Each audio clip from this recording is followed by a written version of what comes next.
I was not ready to die yet. I had gotten distracted and was gazing outside again. This tends to happen when I muse. I stay still and I try to acknowledge every star and planet in sight. I wonder what goes on where I stare, and I long to journey there and see what I'm missing. Whether it's wonderful or horrible, I always want to know. I want to be involved. I want to see more, do more. This universe had no limits.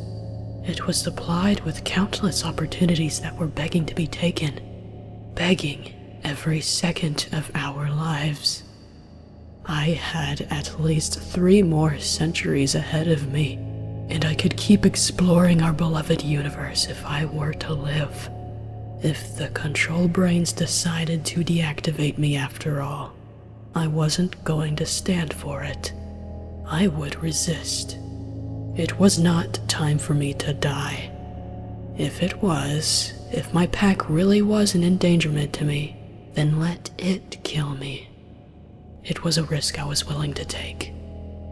I also thought about how many of these planets could have been affected by us Irken scum. That was a term I was very familiar with. It's how other races would describe us. Even then, a slither of me agreed with it. But I was bound by the delusional belief that impending doom was a carefully thought out operation, and that the almighty tallest were wise. I was bound by the coding in my pack, the Irken knowledge, my destiny, and who I was as a whole, all crammed into my pack when I was less than an hour old. Perhaps the Florpus had done me somewhat of a favor. That's what I had meant when I said I was free. The scrambled programming in my pack was allowing me to think outside myself and to see life in a different perspective. One that made more sense. I blinked hard and tore away from my trance when a soft cry reverberated through the walls of the massive. For a half hour, I had been on a search for Zim, and it seemed I had finally found him. I followed his voice. I began to make out words the closer to him I got. What was I thinking, Ger? You should be running around in your squeaky little dog disguise. On that mission to build that mountain of chicken pot pies you wanted. I could let you do that if you would just... I found him in a room very small. 3 lights were directed to one area, leaving the rest of the room dim and dreary. In that brightened spot was Zim, his back facing me. He was blocking part of what was in front of him, but right away I could see a violet metal table. Screws, bolts, and many tools were strewn all over its surface, and a bit on the floor, where there were also bloodied wads of fabric. They were all for Ger. He lay sprawled upon the table, no longer glistening with red, though some little smears were still left. From the looks of things, Zim had cleaned up his little sir, then made a desperate attempt to mend and revive him. It can't end this way. Respond to your master. Speak to Zim. He was pleading, but he sounded to be on the verge of giving up, running low on energy and emotion, utterly depressed and exhausted. He both spoke and appeared as if living had become difficult to the point to where even the simple beating of his heart was painful. Wake up. Speak. I had to approach this delicately. Zim may have been calm at this moment, but his mental state was fragile, and I would not ignore what he was capable of. He was known to be reckless and irrational, in an obnoxious way. This time he was hostile. I took one step inside. Zim. His antennae twitched. He turned his head to look at me, glaring bitterly.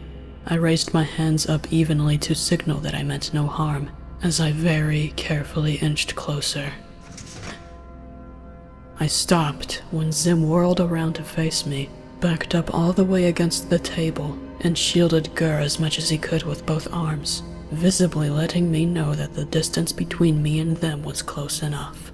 Who are you? He asked, his voice still broken. Syss, I told him immediately, hero of... I stopped myself from adding what I had planned to add before. Now that it was halfway out, I found that it was stupid. What good would boasting do at a time like this? I knew Zim wouldn't be impressed or interested. I mean, someone who understands.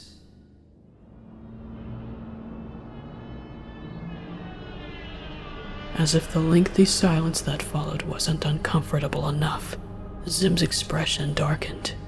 I was seeing the madness up close, though Zim's eyes showed something new under his furrowed brow. The pupils shrank into a size no larger than how the stars looked from here. It was so very wrong. I almost couldn't keep my nerve. I couldn't believe how terrified I was. A brief involuntary yelp even ejected from my throat when Zim lunged at me. My fighting skills were phenomenal before that, I know. My reflexes were still quick, but the fight itself was gone, and not just from my memory. I was in no physical condition to be rough, and a battle was not what I came here for. I did not wish to do this. Zim, calm down. Zim, wait! I dodged Zim's attack. I dove across the room and landed on all fours. Zim must have landed faster than me meanwhile. All I had the chance to do was whirl around in a sitting position before his mass crashed on top of mine. Zim had been strong enough to toss around the tallest like the sack of donuts they were, therefore could toss me around like a smaller sack of donuts, which he did in a corner.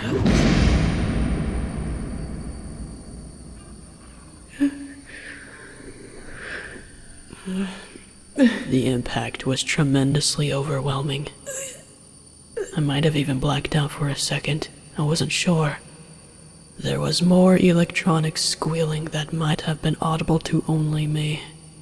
I couldn't tell if my pack was the source as usual, or if it was even real. I had to shut my eyes tight as I fought to recover and realize what had just happened. It was degrading.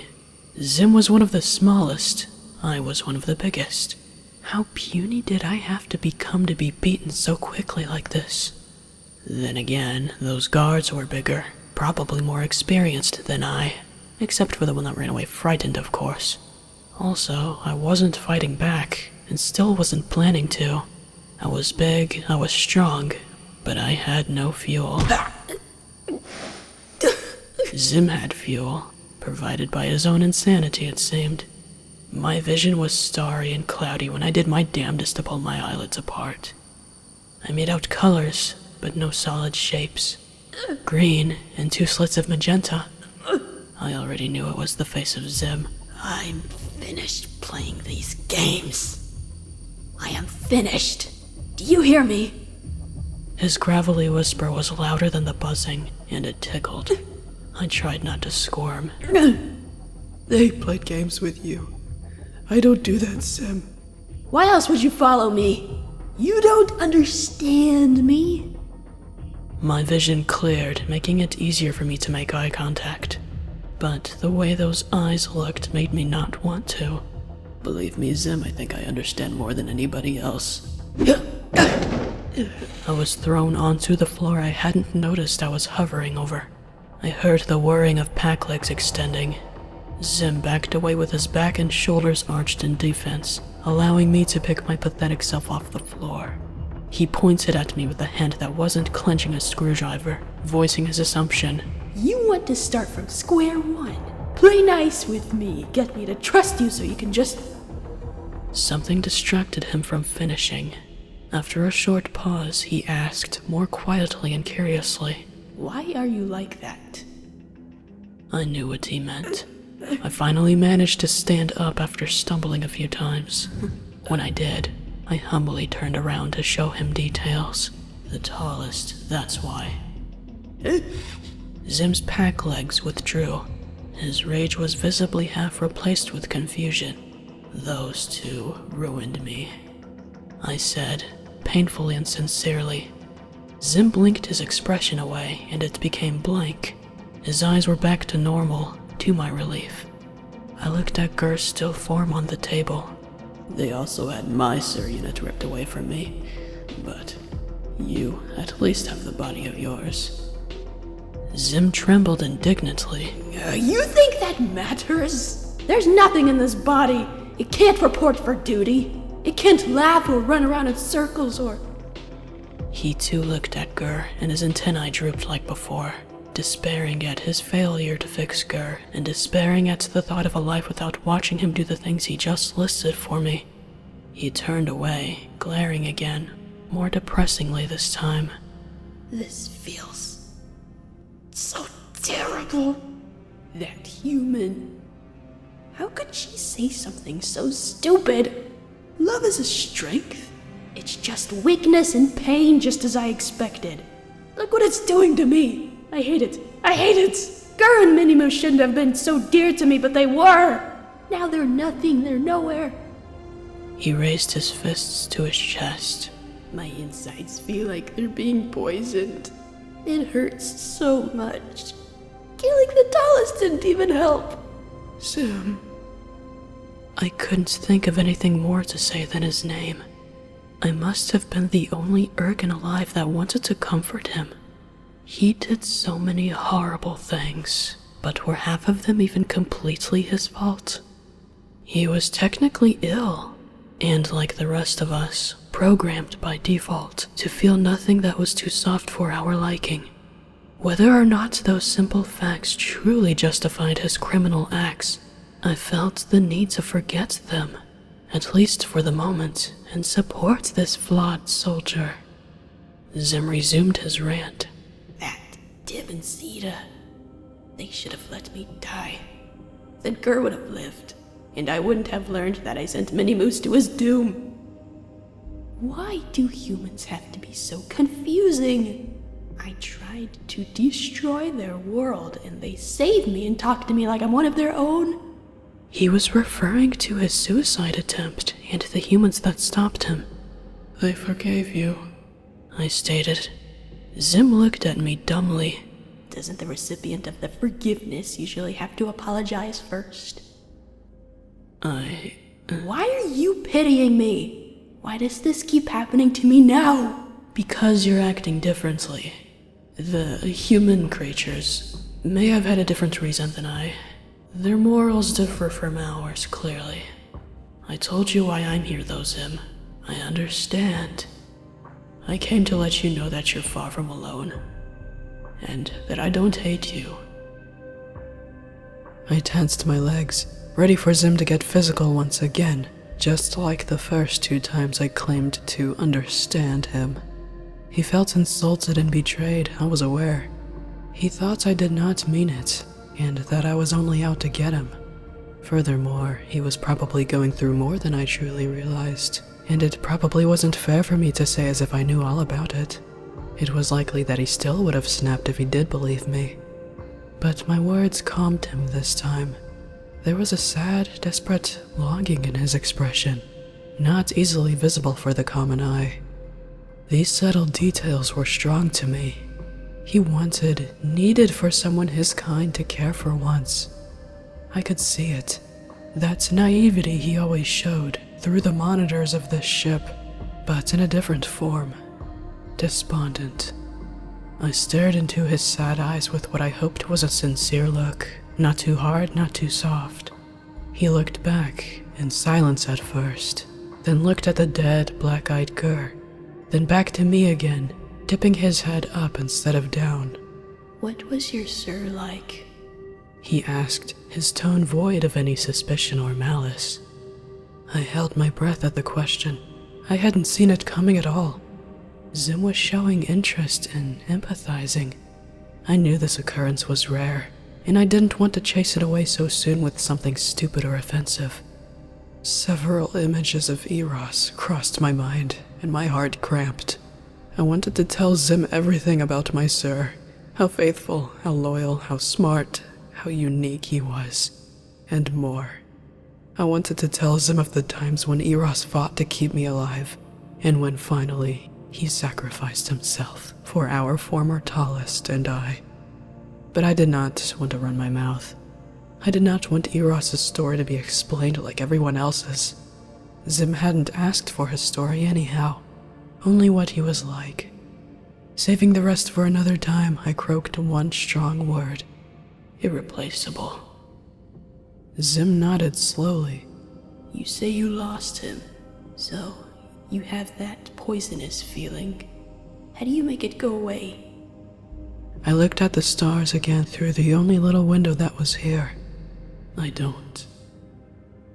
Did he try to kill the tallest? No, we were saving them, actually, from what was called a Florbus hole. Another silence passed by. My first thought was I angered Zim again because I shouldn't have saved red and purple. It was my fault too then.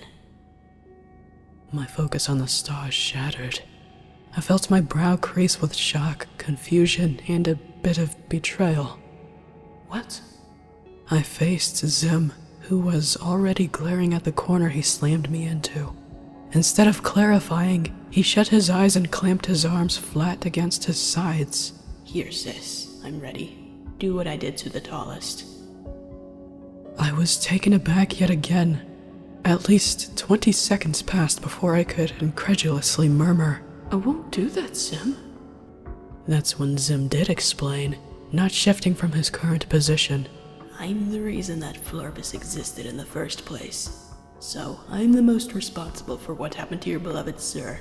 And since I know what that feels like now, I know how badly you must want to destroy me. I won't fight. His arm quivered as he tried to hand me the screwdriver he still had. You can even make it slow. His insisting that I killed him right then and there stopped me from forming a grudge. He accepted another one of his many big mistakes. It wouldn't legitimately make up for those mistakes, of course, but for him to be punished so severely when he already had enough would be disgusting. He was ready to die. He wanted to die. Still. My voice cracked as I slowly began to realize I was now in a similar position as those supposed humans. This was a very difficult conversation.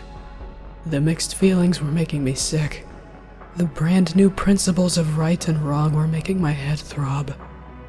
I will admit I'm not exactly thrilled to hear that the birth of the Florbus was because of you. Yes, now please, get it over with. I'm letting you have this. No, Zim, I can't. It doesn't help anyway, you said it yourself. Besides, I would say things are already even.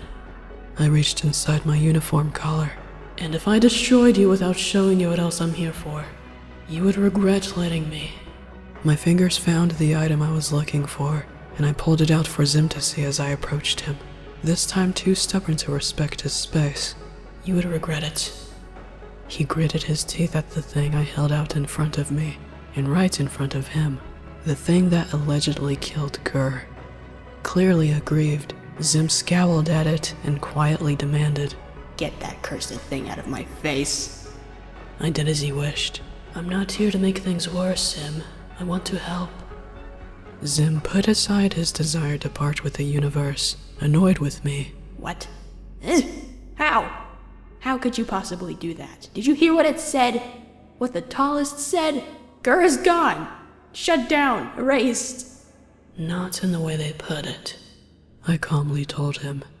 What do you mean? Zim asked, impatient but willing to listen. I again showed him the misunderstood object. Gur isn't gone. He's in here. Zim's mood changed in an instant. His eyes widened, his lips parted. What? He dropped the screwdriver, took my object in his own hands, and examined it carefully, in the same manner as when he forced Gur to look at him before he died out. Don't lie. Please, don't be lying. I can't take it. I'm not. Knowing what you've gone through, I understand your trust issues, and we've only just personally met. Zim indignantly narrowed his eyes at me. If you are lying and this is an act of revenge, please leave Gur out of it. He doesn't deserve it like I do. Slowly and sternly, I told him, I can't do anything more than look you in the eyes and give you my word. Though his expression remained, Zim relaxed. I know that. I do. I pointed at the thing he was cradling. While I was looking for you, I took a closer look at this gadget. I know what it is. What is it then? Tell me. Tell me! It's called a Syss drive. What it said was misleading. It doesn't erase data from existence. It only erased him from that little robot body. His personality, his memories, everything that made Gur was transferred to the drive. This was invented mainly as an efficient way to upgrade a Syss to another model. My explanation gave Zim hope, but he was anxious. How do we get him out of there? Wait, I kicked it. That didn't affect anything, did it? Can he feel anything? Can he hear us? I'm not entirely sure. Let me see it. He was quick to trust me with the drive, much quicker than I expected, considering the information I just provided him. The Syss he thought he lost was in that little thing. I didn't think he would be willing to let go of it. The two of us were now by Gur's side, as I pried open the lid to his head and tried to work my magic. My pack sparked every so often when I did so, as I recognized the internal parts of a Syss one by one.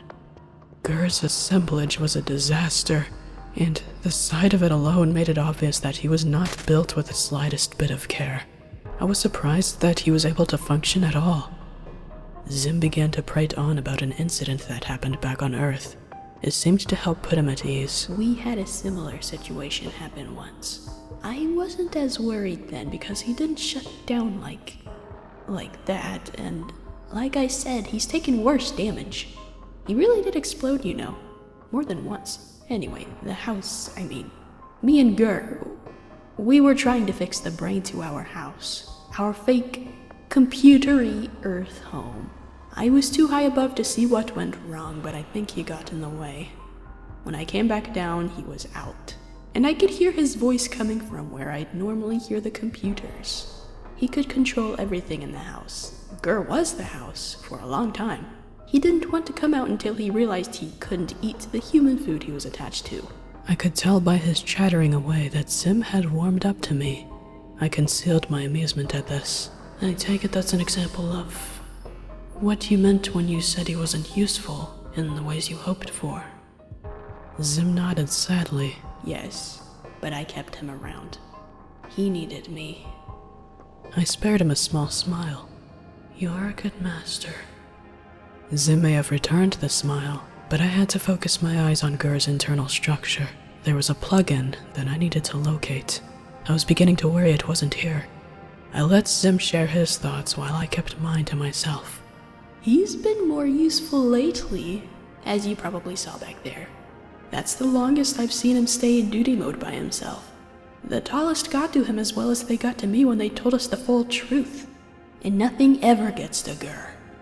Not like that. I lost count of how many times I've called him terrible. It was never enough to wipe the grin off his face. He didn't mind the yelling or the insults. His tone became doleful. Even so, if there's any chance I can have him back, I'm going to be more patient with him. Like he was patient with me. While he said this, I found a plugin similar to the one I was thinking of. Though it was a different design, it was still an acceptable format. After I jammed the Syss drive inside, it glowed green, confirming my success, then further doing so in vocal form. Data successfully restored. Even with it saying something positive, Zim still did not approve of the voice. Be quiet! Be quiet! Can you shut it off? There was a single button for that. I pressed it, and there was silence. Zim stood closer over Gur. Now what? Did it work? After what had happened to me, I could not entirely trust my capabilities. I don't know. It should have, but... Gur? Zim watched closely for signs of life, as I did.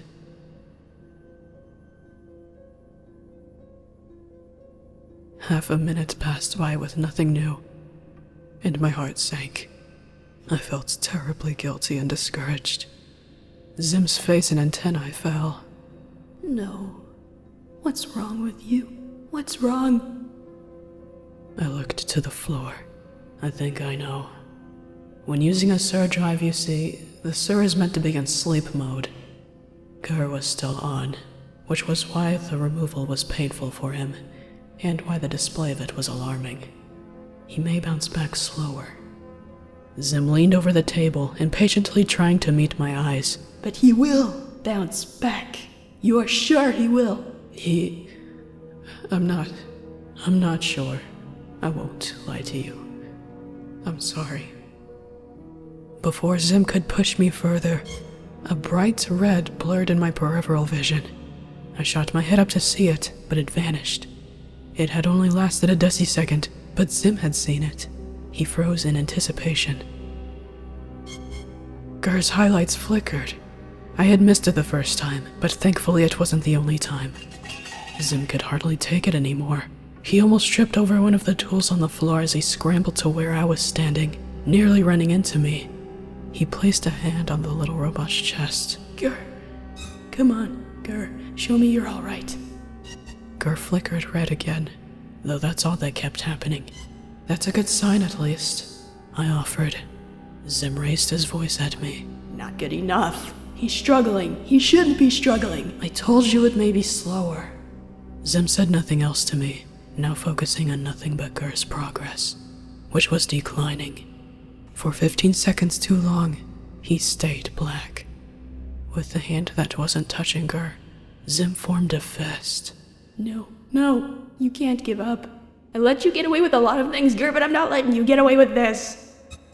As if he heard, Gur flashed red again, ever so faintly. Another moment after that, he flashed blue, then red again. Neither color would stay. Determined, Zim took Gur's face in both hands and held it up to his, just like after Red snuck the drive into his head. Firmly and desperately, Zim gave him an order, master to friend. Wake up. I knew I had to take another look at Gur's situation. His problem, the problem he had all this time, it was probably taking its toll. It needed to be fixed, regardless of whether or not he came back on his own. Gur made a small noise as he flickered blue again. It was a new possible sign that he would live, but it was upsetting to hear. I didn't know what it was, a cough or a gasp. Zim's eyes were twinkling now. He gritted his teeth, then gave Gur a Syss unit's favorite thing to have. The best way to let a Syss know that they mean something to you and the universe. Praise. You did a good job out there, you know. Good job, Gur. As he began to say this, Gur's highlights finally locked onto a color other than black. Red was first, then it switched to that light blue. Zim gaped at his little Syss, as his little Syss stared back at him blankly. The table clinked softly as Gur began to move his arms. They trembled as they weakly rose in the air. His eyes were semicircles as he squinted from the effort. Zim came to understand what the outstretched arms were asking for, and very quickly pulled him into a tight hug. Then came the robot's first words, which would stick with me for the rest of my life. Thank you. I made this happen. That little voice could be heard again. Zim had Gur back. I chortled. Zim's antennae perked up, and I cringed, hoping he didn't mistake the laughter for anything more than relief. One of his hands shot out in the blink of an eye to grab my uniform collar. I was prepared for him to throw me across the room again. He instead yanked me closer, to embrace me with the same arm. His face pressed into my chest.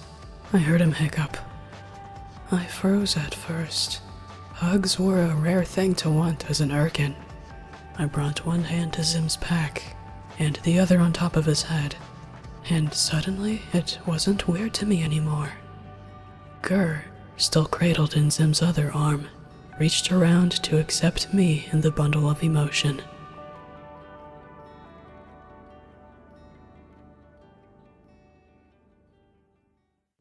It took 5 more minutes of talking to convince Zim to come back out into the massive assembly hall with me.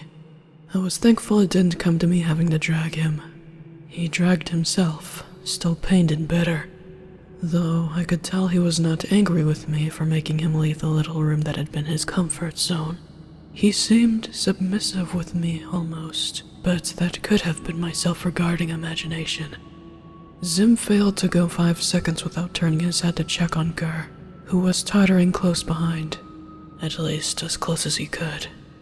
Gur would not perk up. The soft smile he even had wore off. His one antenna hung low, a common sign of a distressed SIR unit, even for the newest models. Gur fell behind, which was becoming more frequent each minute. Zim paused and waited each time. Come on, Gur, he said, with gentle authority, as if to not demand, but encourage the SIR to try his best to keep up by himself. Gur straightened up and saluted, flashing red in response. Before he could conclude the salute, he collapsed, face down on the floor for the 3rd time during this one trip. Just like the last 2 times, Zim cringed, knelt down, and helped Gur to stand, and held him steady.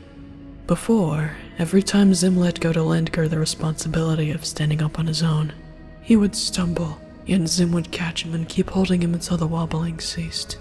This time, Zim hesitated to let go. That horrible soul-sucking thing, he muttered under his breath. That said, come here. You need to save your energy. That was probably going to be my last time in a while seeing Gur on his fate. Zim carried the dysfunctional SIR through the remainder of the journey back to the hull full of Irkens, who were surely talking behind our backs to pass the time. Gur, horizontal in Zim's arms, dangled his head back to curiously look at me upside down. The angle seemed to entertain him, for he smiled and stuck his tongue out. "Hello," I said to him. Who is it? Gur sing-songed.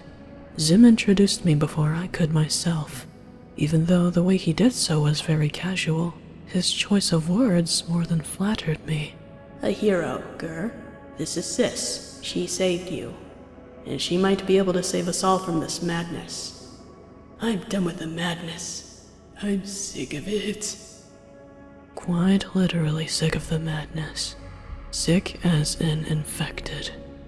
We all were.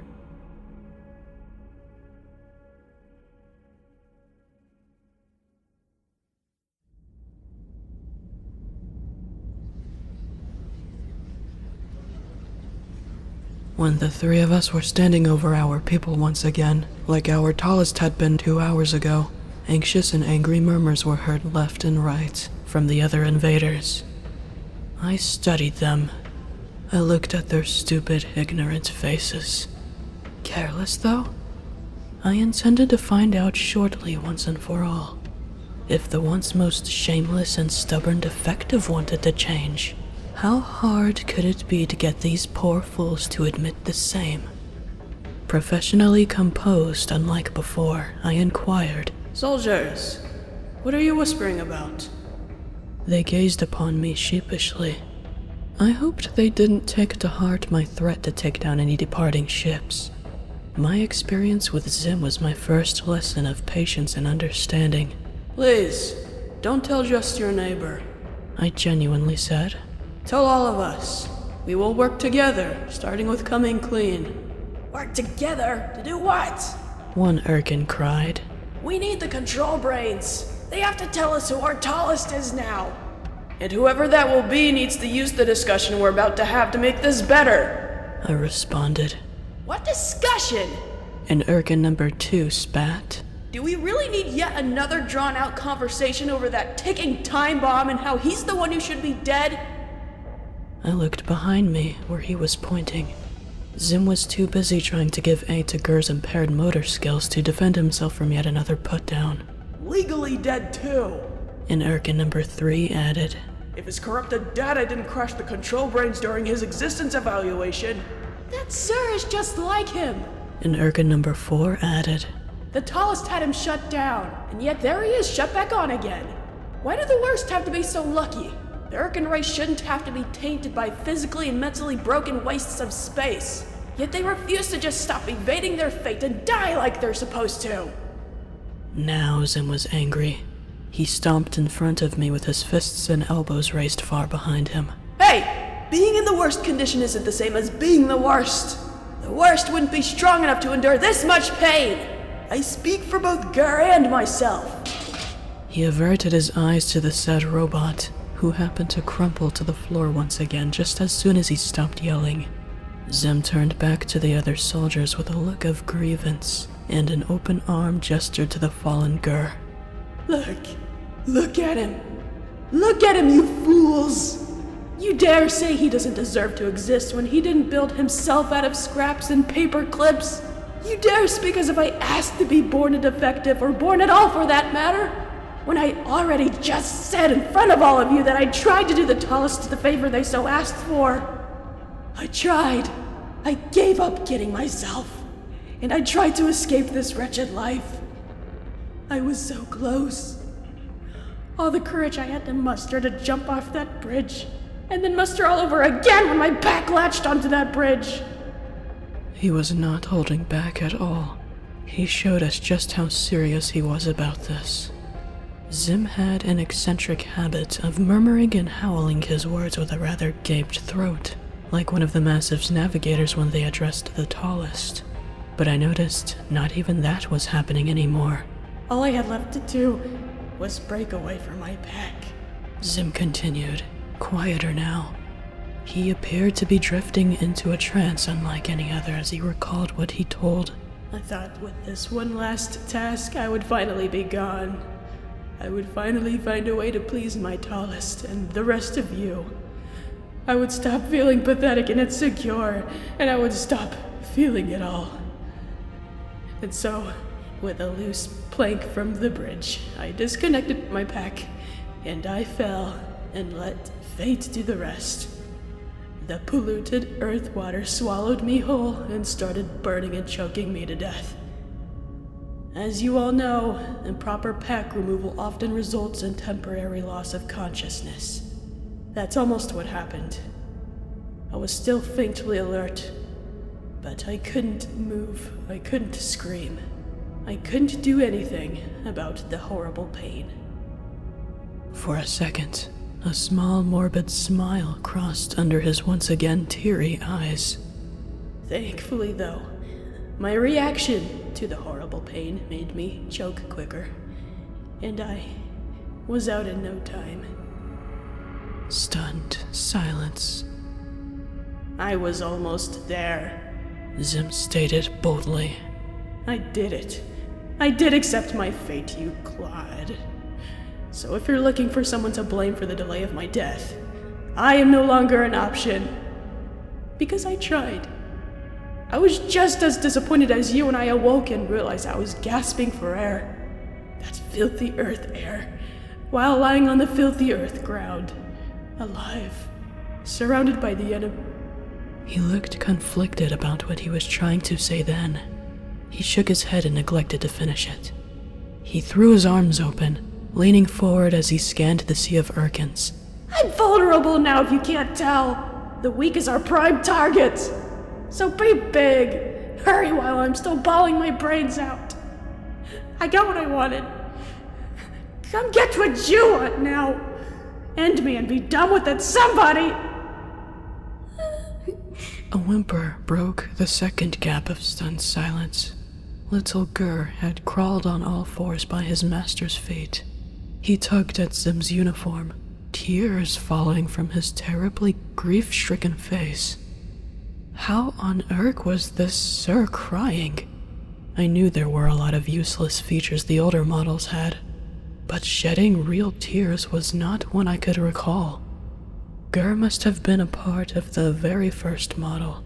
According to Almighty Tallest Purple, when I first acquired Eros, Syrs were originally invented as just companions, the Irken equivalent of a pet. They were only meant to protect and attack when necessary. With every new update, it seemed they were evolving into unfeeling killing machines, with fewer and fewer characteristics analogous to ours. Verbal communication by mouth, having a mouth at all, the ability and thrill of consuming snacks, and apparently the ability to cry. We used to give this to Syrs. We were definitely different before, without a doubt. Zim looked down at Gur with a look of shocked remorse. I love you. Gur said, sorrowfully. Zim slumped to the floor on his knees, staring at nothing for a moment, as if perceiving the cold nature of what he said in a different point of view. Hand over Gur's back, he regretfully said, I know. Gur, I don't know what I want. I don't know what I'm saying. I realize that it's not fair for me to wish that I were dead. His eyes widened slightly. Thinking you were gone forever was such a horrible feeling. And you feel the same way about me when I talk like this, and when I try to find a way to. I'm sorry, Gur. As the two of them embraced, I tackled my turn to speak and faced the other soldiers once more. What held you back? They all actually looked guilty. When I was down there earlier, I had seen these expressions upon my neighbors, especially when Purple blatantly told Zim to kill himself, when Gur was shut down, and when Zim wept for Gur. I waited for an answer. I didn't appear to be getting one anytime soon. I knew I had them. They had to sense something was morally wrong. Zim is alive, I said. He's come this far despite his many deadly experiences, because it is obviously not his fate to die at this time. That goes for poor Gur as well.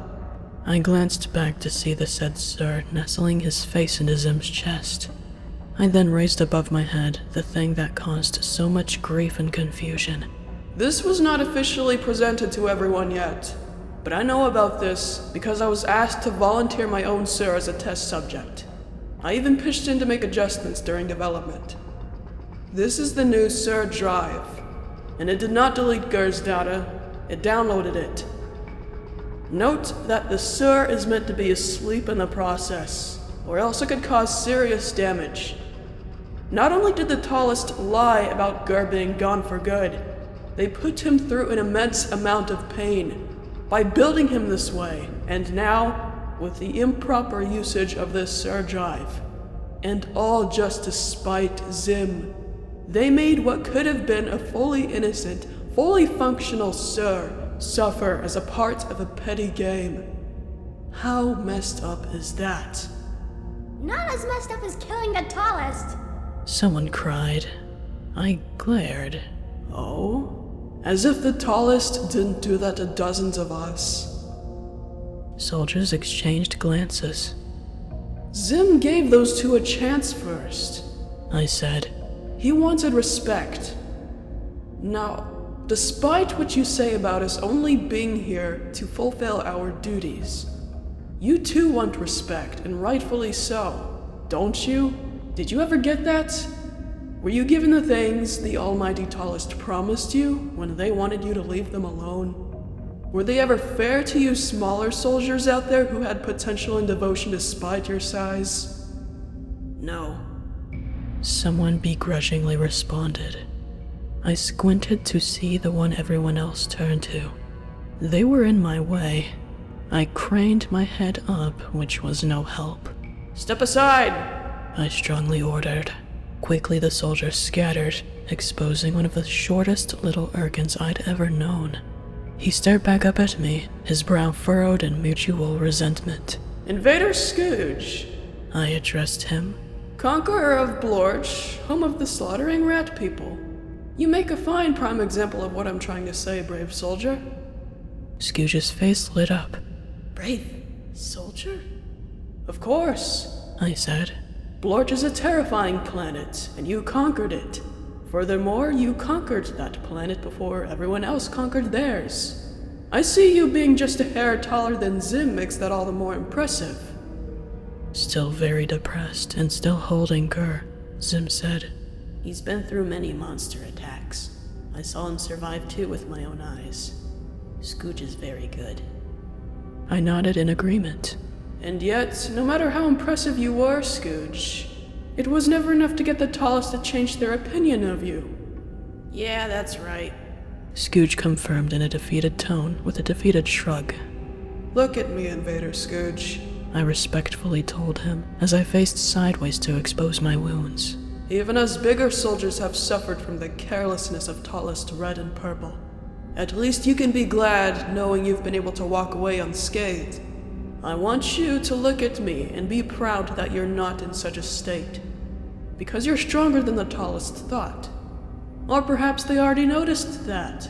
They knew they had underestimated you and were too high and mighty to admit they did. They tried to get rid of you more than once like they did Zim, correct? Yep. Scooge said. They convinced me to sign up for Hobo 13's training facility. It took me a long time to realize why they did that. I didn't get a promotion. I was also launched out of that cannon. So we've seen. You and Zim were close acquaintances. Do you think Zim deserves death? Scooge solemnly shook his head. I really don't. No.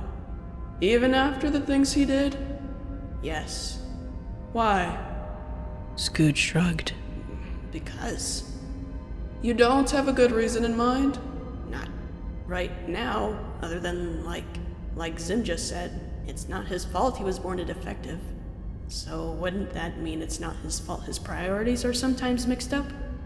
He shuffled his foot as some of his neighbors scowled at him in disgust. And I'm kind of sick of watching people getting kicked while they're down, let alone our own people. Blurch was only easy for me because those rats were completely mindless zombies, only cared about eating whatever they found. One of his neighbors drew near, raising a fist. This invader was by the name of Mal. I've heard enough. That Syss is full of curly fries. I don't think you're brave and tough. You're just lucky. Real soldiers know what Zim deserves and what the tallest deserved. The tallest shouldn't be dead. Those walking piles of trash right there should be. He was instantly met with a fierce glare of an angry red gur. Invader Mal returned it as if trying to prove himself fearless, but his body language failed him. It's the tallest's own fault Zim Sir is dysfunctional. Scooge protested. And it's their own fault they turned against them. They put up with Zim for years. Mal snarled. They answered all of his calls. They gave him a sandwich. He's an ungrateful traitor and what Almighty Tallest Purple said, a disgrace. This empire is a disgrace to itself. I thundered, losing my temper again. Our value is determined by our height, and we allow that. And you're so set on these beliefs that you continue to kiss up to the Almighty Tallest after they've been destroyed. The Tallest deserved to be put to justice just as much as Zim did. They're no difference from him, I'm telling you now. They doomed themselves and the others who were on this damned ship when they moaned about not wanting to veer away from a floorpiss. They were too stupid and oblivious to acknowledge the danger they were in. It's true, spoke up a navigator who had been on break when the Tallest were killed and was neglecting to return to his shift. It was the same navigator who had shown the most concern when I was writhing on the floor and drew the Tallest's attention back to me and my condition. When we were approaching the floorpiss, I suggested more than once that we avoided it, and they called me negative. Hypocrites, they were. Before that, they made fun of my steering for a half hour for some reason. That didn't make killing them right! Mal argued. They were bad leaders, fine, but Zim— I'm not saying what Zim did was right. I clarified. I know I somewhat did before I left.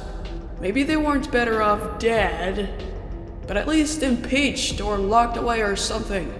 Definitely still better off not our leaders. Then what makes one leader material to you, Syss? Mal spat.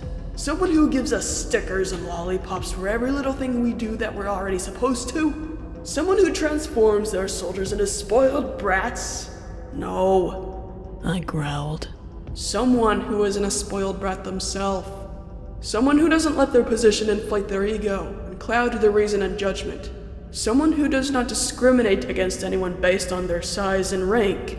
Someone who is capable of balancing discipline and fairness. What? Well, that's not for you to decide. Mal sneered, still against me, though all the other Irkens appeared to have agreed with me. What she decides may not be valid by law. Zim spoke out, his dominant posture almost matching mine. But you know she makes a good point. Gur happily and vigorously nodded his head while pointing at me. That begs the question, though. Scooge remarked. Who administers the law now? We couldn't leave a pin in that a moment longer. In this time of crisis, it was time to turn to the control brains.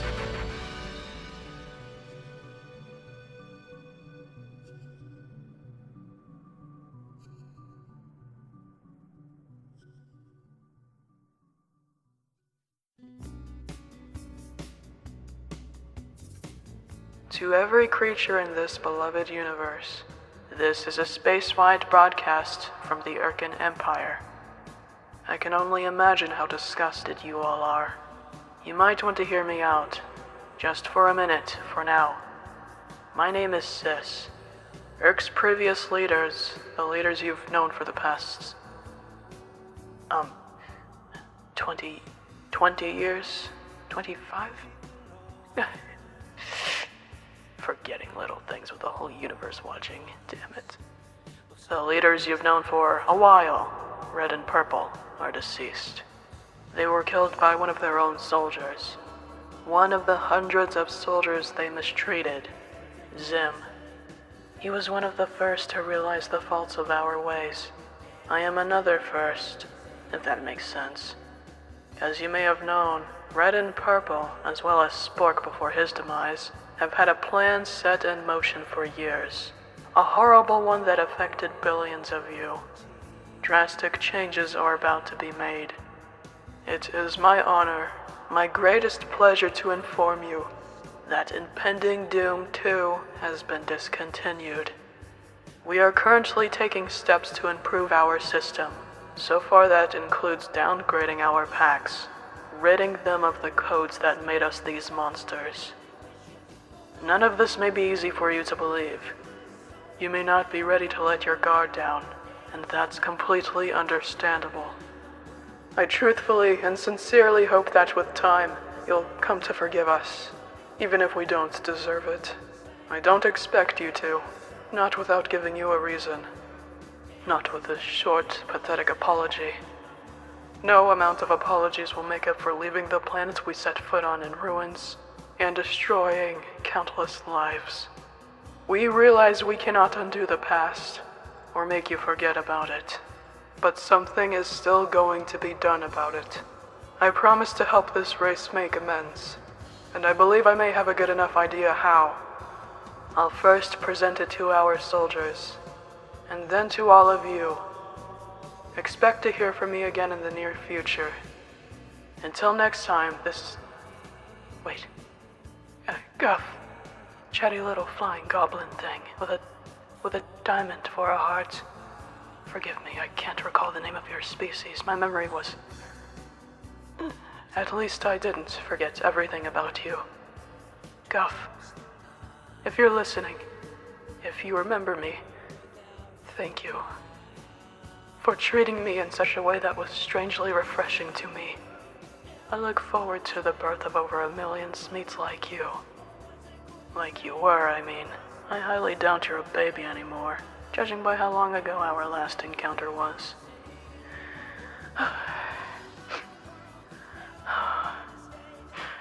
Thank you for your attention, all of you. Until next time, this is Almighty Tallest Syss, Irk's newly elected leader, signing off.